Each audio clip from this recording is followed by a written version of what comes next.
Yay, what's up, everyone? What's going on? Welcome to another edition of Automatic Kings. Thank you for joining us. I'm yours truly, Adrian King. I'm Aaron Thompson. And we'd like to welcome y'all to another episode of Automatic Kings with us. Thank y'all for following along. Welcome. And first and foremost, we always like to thank our people, the Automatic King family. Thank you, We guys. appreciate you guys for all the love and support that you guys have shown us since we've started this here. We love you guys. We thank you guys. Peace and blessings. Absolutely. Thank you. Absolutely. First and foremost. Absolutely. Well said, brother. Well said. All right, so we're going to do something a little bit different here. I know we usually just get right into it, but we're going to have ourselves a little bit of a discussion on this topic at hand because this is one topic that's not being talked about enough. And we want to give you guys a different a different look on how we talk about these things. And one thing we're going to talk about in particular is what's happening in Libya, Right. with sex trafficking, human trafficking, those that are forced into slavery, and also forced prostitution. Right. We just wanted to bring awareness to this. Yeah. That's all, because we don't feel like it's not getting enough attention. Right. Worldwide, Exactly. locally where we're at, San Diego to be exact. Right, because I don't think a whole lot of folks, within San Diego or let alone within this nation really know what's going on within Libya. We're finding out, in other ways what's happening out there. Yeah, just bringing some light, shedding some light to it. That's all we're doing. Exactly. Keep you aware of what's going on within the world so you don't stay distracted on this other crap that's going on. Let's get into it, man. Right. So you were telling me what countries were involved in this sex trafficking and put into slavery? Well, it was mainly Libya, but what's going on is that and this is an article that I found on Al Jazeera, by the way, folks. So basically what's going on, bro, is that these people are being taken from different countries such as Ghana, Nigeria, Cameroon, Zambia, Senegal, Gambia, and Sudan. Also, Niger is also they're involved in that as well. Okay. And these are where people are being kidnapped from. Now, mind you, this is something where it's like they're being forced a ransom. They're being paid, we'll say, anywhere between 1,000 Libyan dinars to 1,500 Libyan dinars. That pretty much equates to $735 to $1,100 per person. Basically, these people are being kidnapped from their hometown, or not hometowns, but their home countries, and being sold on basically a black market to better the businesses of the Libyan people, Libyan people. Yes, that's what's going on. What's going on. They're being ransomed off from. They have these people. These controlling people that are called commanders. Okay, but my thing is this: why aren't these countries backing their people? Are they just kind of like a casualty of war?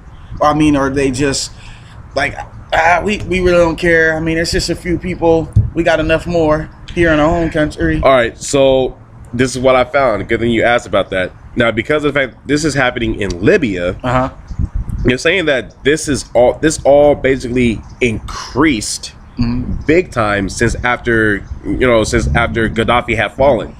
So when Gaddafi was in power, this was not going on, it seems like, or it wasn't going on as much. There was no real order. No. In Libya. No. And so now there's no real order, and Gaddafi is eliminated basically. And I think that our people, it's crazy. Our government had part in that, in his takedown. That part I don't know. I'm skimming through. Like I said, this is from Al Jazeera. I'm sure there are other news sites. Like a coincidence, though, man? It does. It does. Seriously, though, like since after for Gaddafi to go down all of a sudden, and then now we're starting to bring in these slaves, or not we, but the Libyan there's an influx. Yeah, it's an influx. It's basically, it just blew up.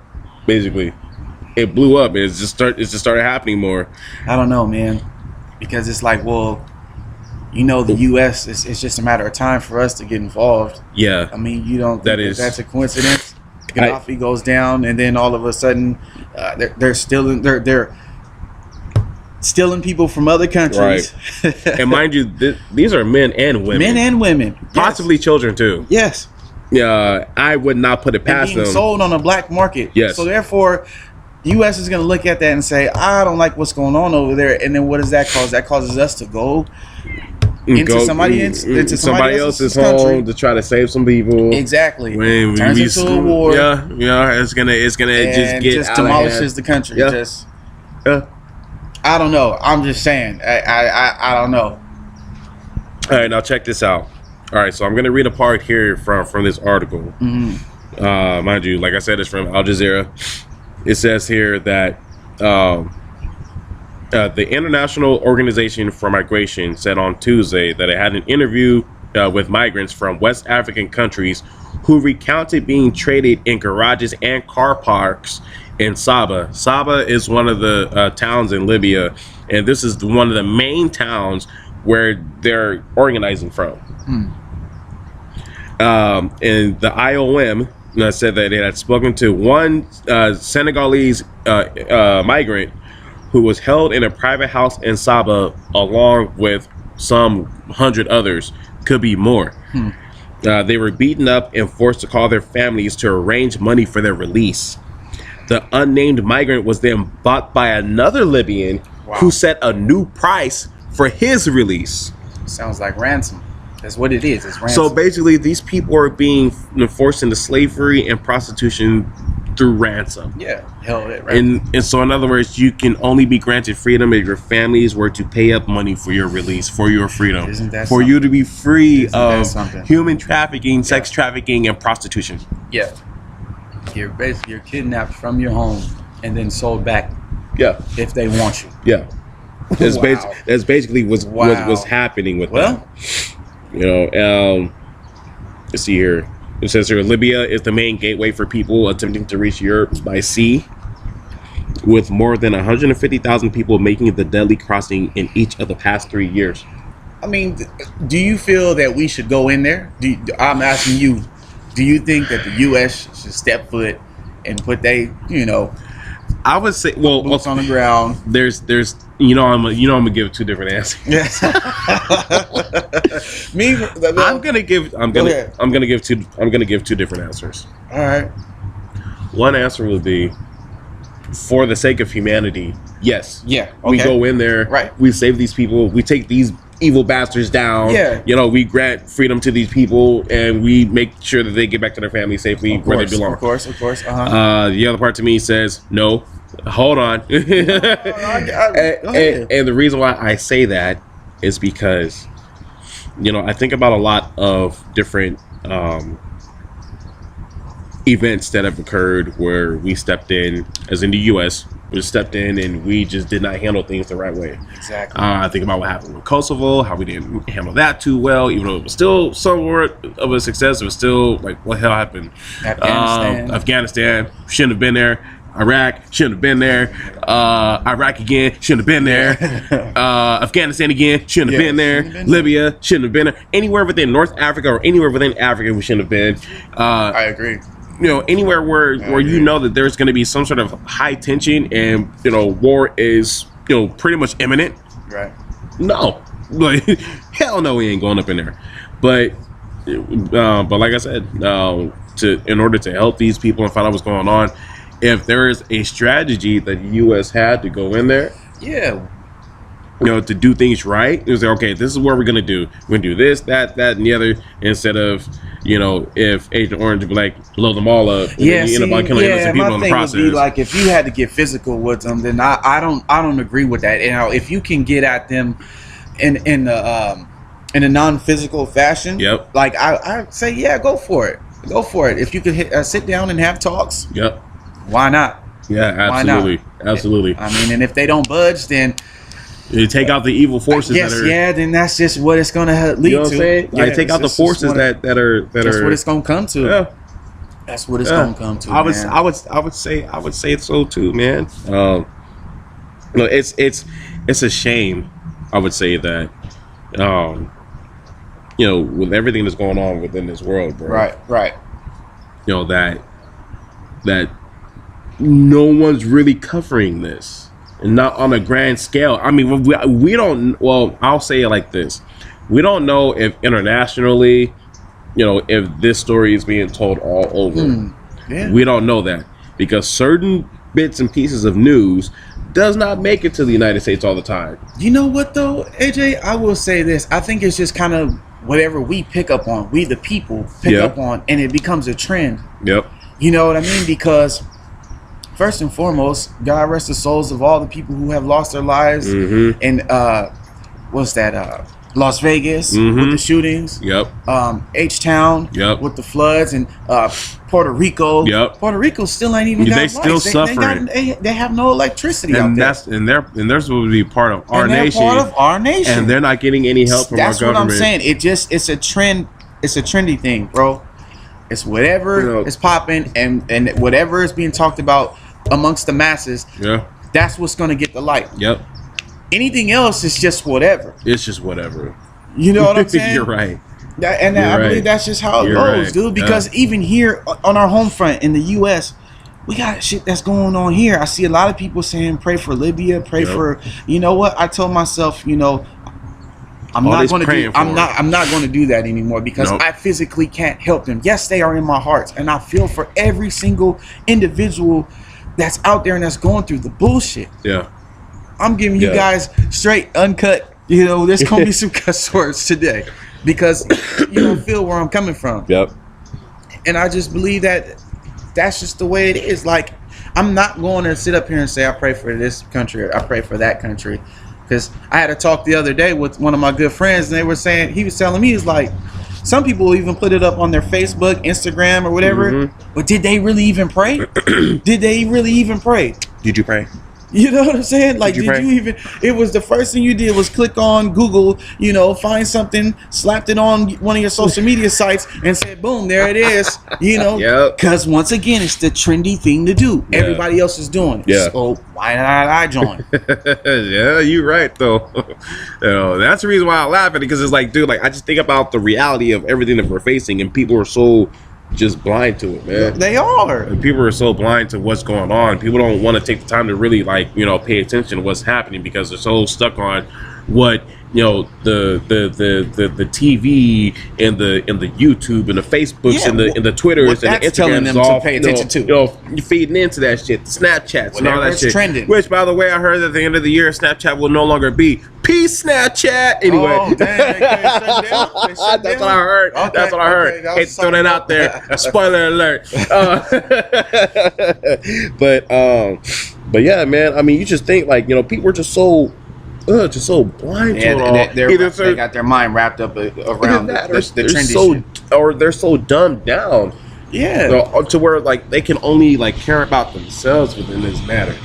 True. Yeah, it's one of two things. It's like you said, they're dumbed down. They rather just live their life and not pay attention to what the hell is going on, or they're being a sheep and they're just following what the next man or woman is telling them. Yeah. What's trendy? What's the trending topic? Yep. Yeah. So, I mean, we got a lot of stuff that's going on here on our home front that we need to deal with. Yep. Before we start sending out. Yeah, I'm not telling you don't send your prayers out. If that's what you want to do, be about it though. But be about it and really, really do that. Yeah. Don't just sit up here and talk and what you got, copy and paste. The copy and paste. Pray for. Don't do that. Don't copy, do that. Paste, crop, share this, share that. Really do something. Really do something. Regrand. Push. For real. We got it. Honestly, I'm gonna say it like this, folks. We got to do better. Everything that's going on within this nation. All the new things that are popping up about the sexual harassment cases and stuff, and of course the latest that you heard about Matt Lauer, his dumb ass getting fired by NBC by wanting to be all touchy-feely with the women's. We're going to touch on that too, but not today. We're going to do that next week because, we already talked about it before, but we need to get more into it because we need to give y'all the men's perspective on what we think about what's going on. It's kind of sad. So anyway, we ain't going to cut too much into that, but we got to find a way, some sort of a way to say, hey, we're gonna go up in there We're gonna cut these dudes down. We're gonna find out where they're hiding at. Where they're.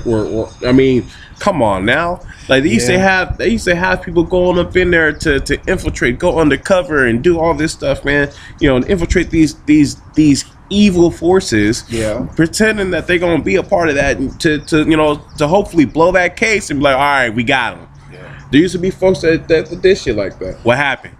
You know what I'm saying? Well, you know, I say where that can start is at home. Yep. I cannot preach that enough. Make sure home is right first before you start to go outside. I feel for them. I do feel. They are definitely in my heart. I feel for Zimbabwe. What's going on with their new president? He ain't gonna make nothing no better in Zimbabwe after they ousted Mugabe. Damn. Yeah, but I mean, you have to worry about what's going on. We gotta focus on what's going on here. You know, like all because these we're things. Not living in that country. We're not dealing with what's going on over there. We're dealing with everything that's going on here. Police brutality. Here. I mean, the list goes on and on and on. All these things on homelessness. All these things that people continue to be so blind about. You know, we're only having this conversation to make sure that people can still be aware about what's going on. That's why we put out the disclaimer. Be aware. That's why we put out the disclaimer. I mean, we're not getting any money together to board a plane soon, fill it up with all these amenities and stuff that people can use and fly out there or whatever else, some sort of rescue mission. We ain't got the means, we ain't got the power, we ain't got the money for it. You know, but to be aware. And to be able to spread this around, because maybe whoever is watching, whoever is paying attention, whoever is wanting to do something about it can say, you know what, let's get a group of people out there. And they might have the means to do it. Exactly. You know, that's why this type of information must be shared so that way it can help to save somebody. Yes, sir. You know, not just passing around, just pass it around. You know, that's what I do. I share information so that way, because I know I ain't gonna be able to do it. Yeah. But maybe I can share some information for the next person who could. Yeah. You know, I ain't gonna be able to do it. Maybe you can. It's just to get maybe you can do something about it. Exactly. You know, maybe not them personally, or maybe somebody else you might know, or someone else, or someone else, and so on and so on and so on. It's kind of like sending out that chain letter. Exactly. Keep it going. Get it to the person. Get the ball rolling. Get it to the person that can get something done. That's what you got to do, because someone's going to be paying attention all the time. They're going to be wanting to know what's happening. What can we do? How can we fix it? I said this in a post once, and I'm gonna say it again. There is just too much diversity in the world for people to be at each other's throats. I agree. Should I say it again? I agree. You know, I don't mean to be like an asshole in that second, but it's true. Should I say it again for y'all to understand? Should I say it again for y'all to to pay attention? Right. And that's the problem. We ain't paying attention. We need to. Yeah, sounds good to me, man. Sounds good to me. Take care of home. Take care of home, man. That's how I say. All I can say. That's all we can say. Take care of home, and my heart goes out to everybody in this world. Yep. Everybody. But I know that I got to take care of my situation. My brother AJ has to take care of his situation, and then we can progress and we can move on and go outside of that. We gotta work on home first, and then we can move outside. Yep. That's just my take on it. Absolutely. And the word of the week, we got Adrian pulling it up right now as I speak. And what we got? And it's interesting because I think it kind of ties into everything that's going on in the world today. Okay. The word is convoluted. Mm-hmm. Convoluted. How do you spell that, AJ? CONVOLUTED. Okay. It's an adjective. All right. It means very complicated and difficult to understand. It also means having many twists and curves. Convoluted. And one prime example. They'll probably say we're convoluted. We are. Probably. I wouldn't think that we are we're convoluted. I don't think we are. People might think we are. That we just it just ain't for them to understand. That's exactly. So one example is basically simple. A convoluted explanation that left the listeners even more confused than they were before. So basically, being all over the place, not understanding, trying to put it all together, but you just don't know because you can't figure it out what the hell they're trying to tell you or what the hell they're doing. Convoluted. Look it up. There are other synonyms along with it, like baroque, complicated, complex, intricate, involved, naughty, sophisticated, so on and so on. So yeah. So we're gonna catch y'all next week. Thank you for listening in. Thank you for watching. Anything you want to say before we roll out? All I want to say is, like I said earlier, I can't stress this enough, is just to take care of home first before you start going outside of that. My heart goes out to everybody in this world. You know, I got love for everybody. Everybody, white, black, Mexican, Asian, it don't matter. Human being. We got love for you all. I got love for it. Excuse the plane going over, but you know, love you guys. I do. And don't say something if you don't mean it. Don't sit up there, copy and paste the prayers and hey, but if that's what you're doing, then do that. I salute you. Yep. Do that. Yep. But don't be out here on this trendy type shit. Use a platform. You know what I'm saying? Use a platform. Try to find whatever you can to just send a message across. You know, be more than about just yourself. Be about other people too. We know you got to take care of yourselves, you know, first, you know, before you start your day and when you end your day. But during the course of your day, do something for somebody else as well. Yeah. Pay it forward. Don't be so convoluted. And on that note, we're gonna roll out. Thank you to my brother AT. I always gotta, you know, give props to this man. Thank you to the fans. Thank you to my family. We love y'all. We'll be back with y'all next time, and we're gonna keep you posted about what we're doing in January with the radio program as well. So, be on the lookout. All right, thank you guys for tuning in. Where there's peace, there's always a blessing.